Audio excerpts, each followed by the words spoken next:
Hello, this is Ty Newell, and this is COVID status report number 10. And we'll talk a little bit about whether or not it's the time to open up. I, um, I appreciate comments from a number of you on how to improve my on-camera performance. I recognize that I've got a on-camera personality that's similar to that of a pet rock, and I'd like to say off camera I'm different. Unfortunately, that wouldn't be true. So this is just what you get. As far as the current status report for COVID-19, last week when we looked at infections in the US as well as a number of other countries, the main thing we saw is that the US continues this upward increase in total infections. And while this line is a straight line shooting up to very undesirable levels of infections, because it is a straight line, it is indicating that the exponential growth is slowing, but not as much as we would like, as we see in other countries such as Spain, Italy, Germany, France, who have been under similar exponential type growth patterns. And as we also view the UK, we see that they, while somewhat delayed from the rate at which the US has been growing in infections, that they also have not turned the corner, showing some downward curvature. As of this week, this trend continues in the US. And again, while this is not exponential growth, it is not a decelerating growth as we would like, and in the UK as well. The problem with this is that our numbers are so great in the US as we now are getting ready to surpass 800,000 infections. And as we have seen more than 40,000 fatalities, that these numbers are almost incomprehensible to think about extensive testing, tracking, and isolating. Once we can isolate and contain within our large communities of infection enough so that then we can start to put the boundaries around those who are infected or have been in contact with infections, then we should be able to keep control, as we see in South Korea and now in other countries such as Iran and some of the European countries. England needs to turn a corner, same as us. They're growing, although at a lower level of infections, but also on an undesirable path. This plot, which I showed last week, extends where things may go into May. Now, this is a linear plot, and so it's easier to see some disagreement between my projections and where the real data is. But it should be recognized that I've captured the main features of how this how this virus is spreading, and and as far as the total infection shown by this dash curve, the circles are the actual daily data. And while these are growing a little bit greater in the US than what my projections are, this is because I have assumed that the US would be able to get below an infection parameter of 2 by about mid-April. And we're about at that point, and we have not successfully, in a sustained manner, gotten down to an infection parameter of about 1.5, where we should be able to dampen the growth of infections and start to see recovery of those who have been ill. The red circles on this are showing active infections, and you can see that I've predicted with the solid red line that if we were to be able to get um, infection growth under control, that recoveries would then start to drop the active infections relative to the new ones coming in. And this peak in this curve should be happening sometime about now. But as you can see, the last couple of red circles for the last couple of days, they're exceeding my predicted curve. And the main reason seems to be that while a person infected seems to be sick, for those who are not asymptomatic, for those who show symptoms of being sick, fever, chills, cough, that lasts longer than 2 weeks. And so I've increased recovery time to 3 weeks. And so even though I've assumed the infectious period is 2 weeks, that the debilitating effects of this disease for those who become quite sick, that it is more than a 2-week recovery. Perhaps it's as much as 4. But I do expect, with the direction we've taken, that hopefully by next week we will see this peak and start seeing it a downward trend as far as active cases, which is what we need to see as far as taking strain off our hospitals. But again, locally, areas like New York, New Jersey, and I hope Michigan, Illinois, and others in this high growth, that have been in this high growth period, that they will be able to turn the corner and be coming down, even as other areas of the country, for various reasons, are not getting their growth of infections under control yet. The infections per infected parameter, and as we described, if one person who's infected every day for a 14-day period of being infectious, they were able to make one more person sick, then that would be an infection parameter of 14. And 4 weeks ago, as we started looking at this, the US was much greater than 20, 30, 40 infections per infected. And as of last week, we were seeing good progress toward lower IP levels, and also seeing this in other countries. And as of this week, we see good stability. The US is now, as of this last week, below 3 in a fairly consistent manner, but we really need to get below an infection parameter of 2.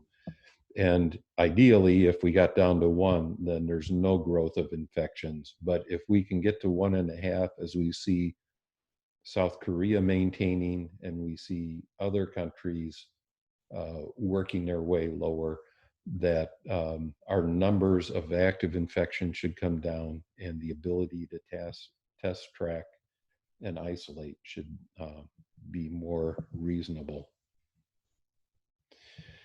And then this logarithmic plot, again, just to give a projection through the end of April. And remember, we started this on March 30th. And initially, I assumed that as of March 30th, when the US was had an infection parameter of about 7, if we had continued on that path, by the end of April, we would have been hitting close to 10 million infections. Showing what would happen if we had been able to immediately switch, as of the end of March, to infection parameter levels of 2 and 1.5, we could have kept infections well below 1 million.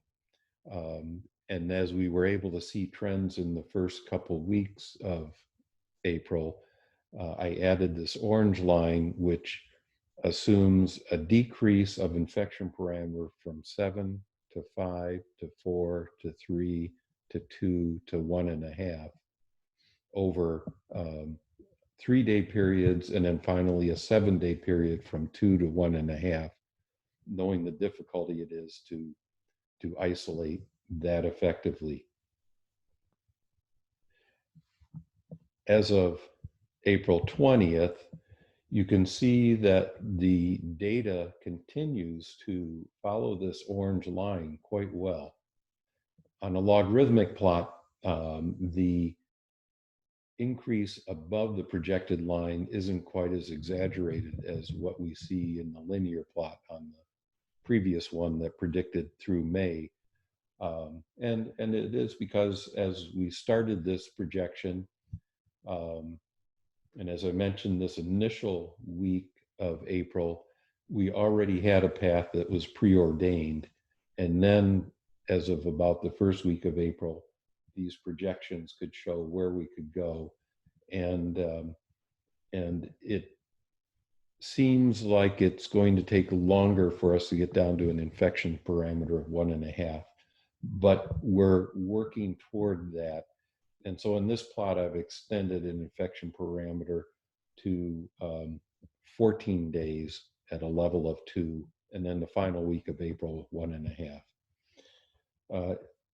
And in this case, we should still be able to keep total infections at about 1 million by the end of April. Very undesirable, and as we talked about, our slow response has just been horrendous.